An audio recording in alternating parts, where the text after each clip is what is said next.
नमस्कार। प्रादेशिक समाचार के साथ मैं पूनम गिरकिट्टा। पहले मुख्य समाचार। प्रधानमंत्री नरेंद्र मोदी ने टॉयकथॉन ग्रैंड फिनाले के प्रतिभागियों के साथ किया संवाद। कहा, देश में 80% खिलौनों का होता है आयात। इस स्थिति को बदलने की है जरूरत। राज्य में वैक्सीनेशन में पकड़ी रफ्तार। पिछले 24 घंटों में 1,30,000 से ज्यादा लोगों को लगाए गए टीके। जागरूकता के लिए रांची से लद्दाख के लिए रवाना हुआ युवाओं का जत्था। मुख्यमंत्री हेमंत सोरेन ने की पथ निर्माण विभाग की समीक्षा। अधिकारियों को योजनाओं को समय पर पूरा करने का दिया निर्देश। और उग्रवादियों के खिलाफ चलाए जा रहे अभियान में पुलिस को बड़ी सफलता। पश्चिमी सिंहभूम में पीएलएफआई के 8 उग्रवादी हथियारों के साथ गिरफ्तार।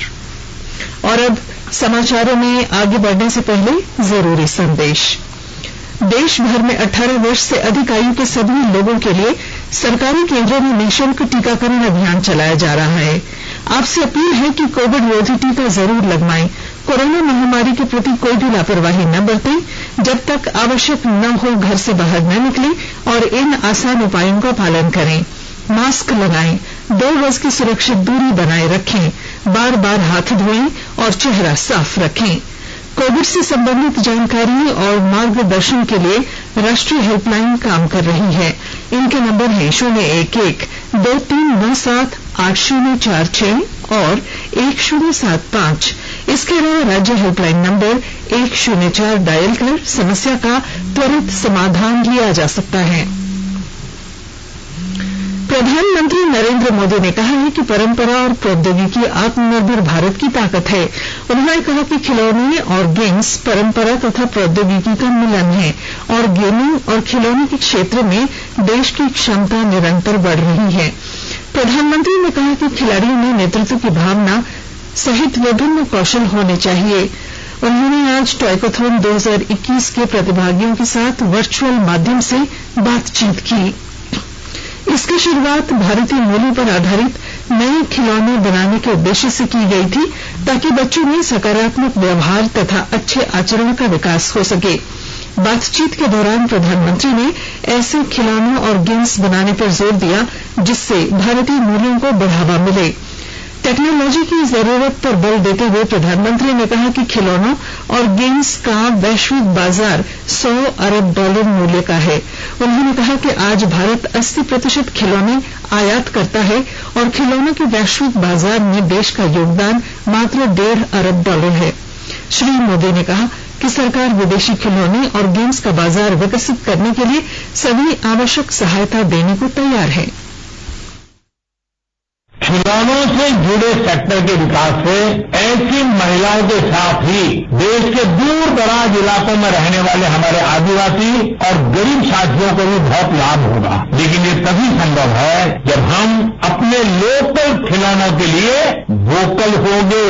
लोकल के लिए वोकल होना जरूरी है। कलाकारों को कैसे नई टेक्नोलॉजी नई मार्केट डिमांड के अनुसार तैयार करें, ये भी आवश्यक है। राज्य में कोविड टीकाकरण अभियान ने रफ्तार पकड़ ली है। कल एक दिन में 1,30,000 से ज्यादा लोगों को टीके लगाए गए। 1,11,816 लोगों को टीके की पहली खुराक दी गई, जबकि 19,013 को दूसरी डोज दी गई। राज्य में टीकाकरण का आंकड़ा 61 लाख को पार कर चुका है।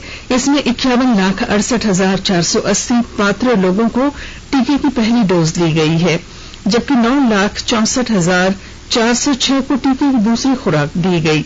18 वर्ष से 44 वर्ष आयु वर्ग के 17 लाख से ज्यादा लोगों को टीके लगाए जा चुके हैं।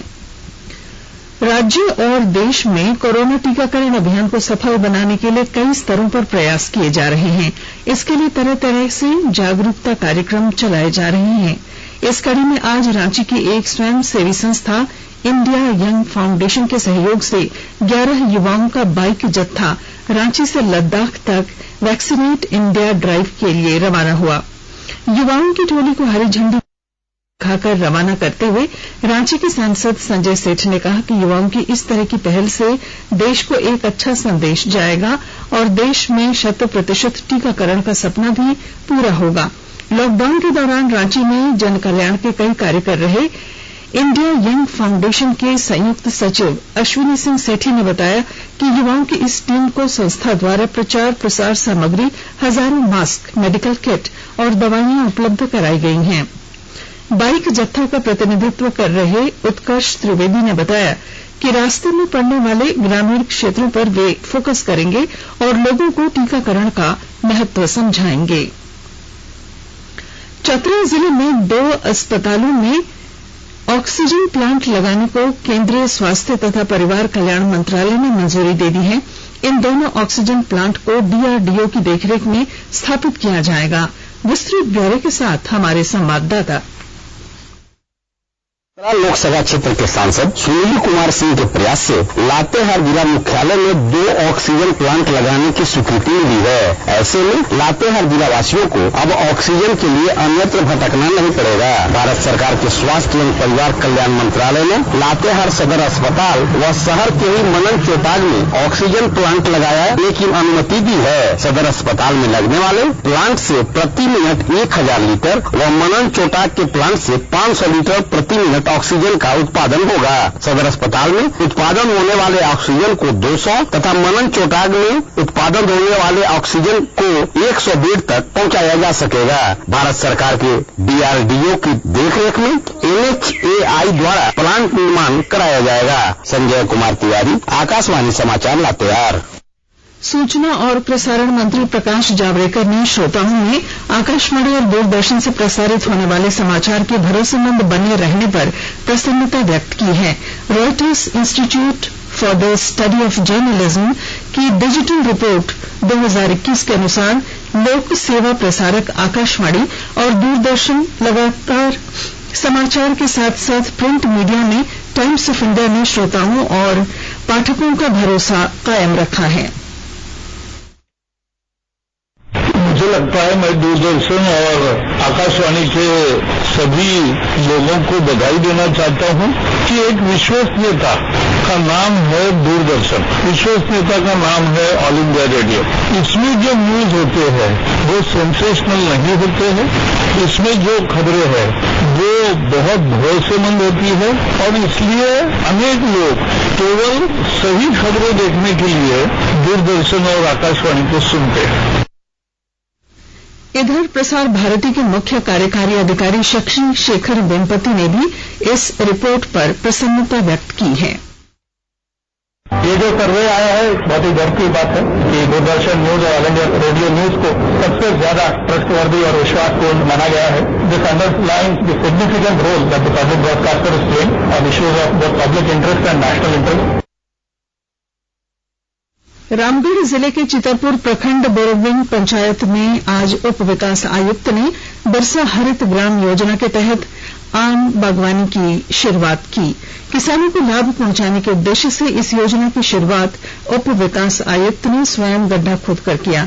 उधर रामगढ़ की विधायक ममता देवी ने भी दुलमी प्रखंड के जमीरा और कुल्ही पंचायत में इस योजना के तहत आम बागवानी की शुरुआत की। इस मौके पर विधायक ने लाभुक किसानों के बीच मास्क का भी वितरण किया।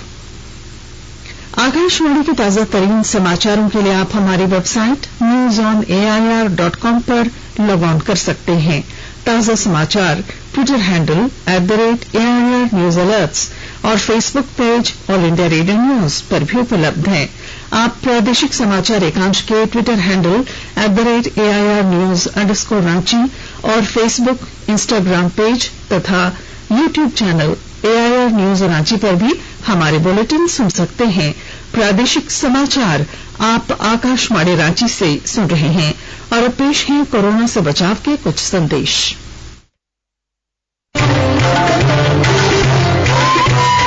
कोविड-19 से बचाव और सुरक्षित रहने के 3 उपाय। मास्क लगाएं, 2 गज दूरी है जरूरी, सुरक्षित दूरी रखें, हाथ और मुंह साफ रखें।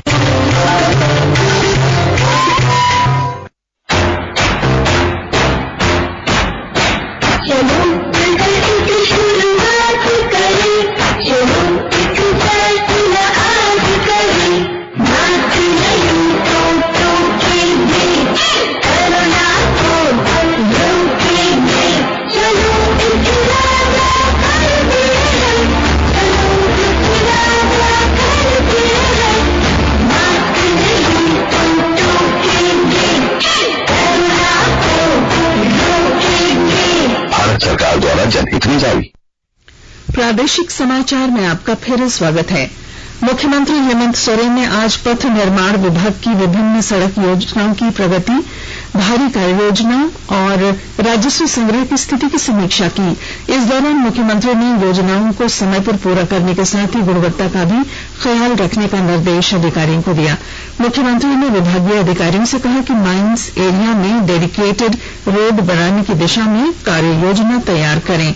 ऐसी सड़कों का निर्माण करते वक्त इस बात का खास ध्यान रखा जाए कि घनी आबादी और गांवों पर ज्यादा प्रभाव न पड़े। श्री सोरेन ने कहा कि गोविंदपुर जामताड़ा दुमका साहिबगंज रोड पर इंडस्ट्रियल कॉरिडोर विकसित करने की काफी संभावनाएं हैं।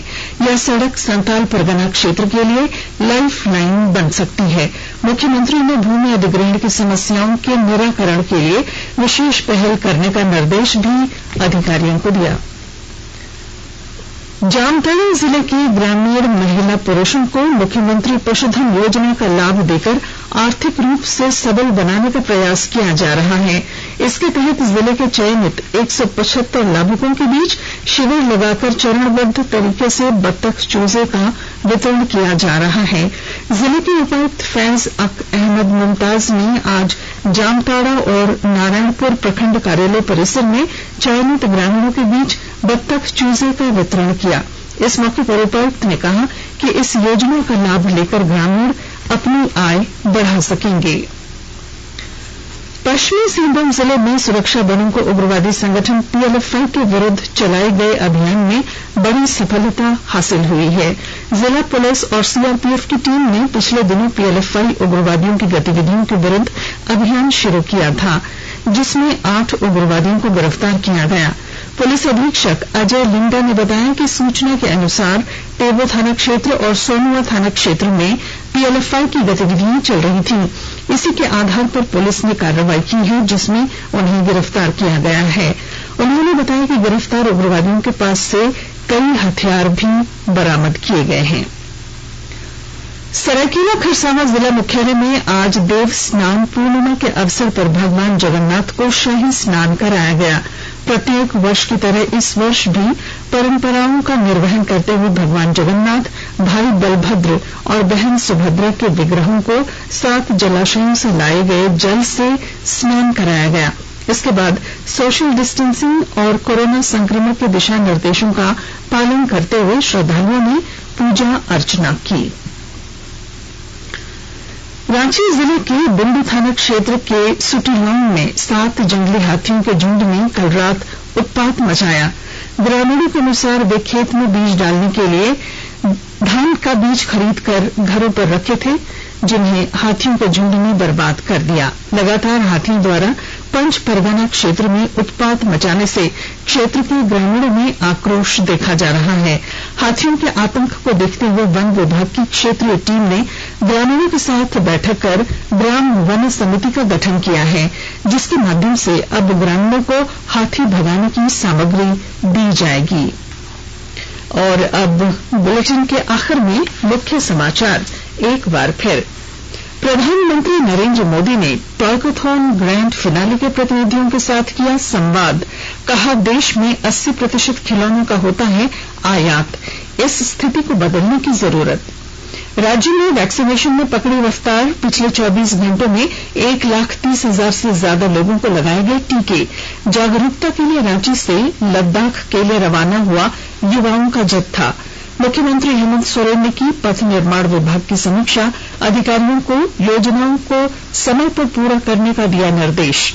और उग्रवादियों के खिलाफ चलाए जा रहे अभियान में पुलिस को बड़ी सफलता, पश्चिमी सिंहभूम में पीएलएफआई के 8 उग्रवादी हथियारों के साथ गिरफ्तार। और इसके साथ ही आकाशवाणी रांची से प्रादेशिक समाचार का ये बुलेटिन समाप्त हुआ। नमस्कार। घर में रहिए, सुरक्षित रहिए और सुनते रहिए आकाशवाणी।